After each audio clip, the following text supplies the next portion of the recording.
এটার দাম কত? 120। এটা চলবো না। এগুলা এর থেকে ভালো আছে কোনটা? 240। এটা একটু খাইয়া দেখি তো। সবচেয়ে ভালো এটা 240। তাই এগুলো তো একটু ঝোলা না? দানা এটা কত করে? পার্থক্য কি?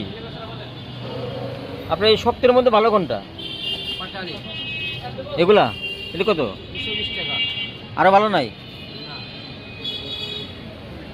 দুইটা কালার না, একটা লাল আর একটা একটু আর তিলের খাঁচা প্যাকেট 80 টাকা কেজি।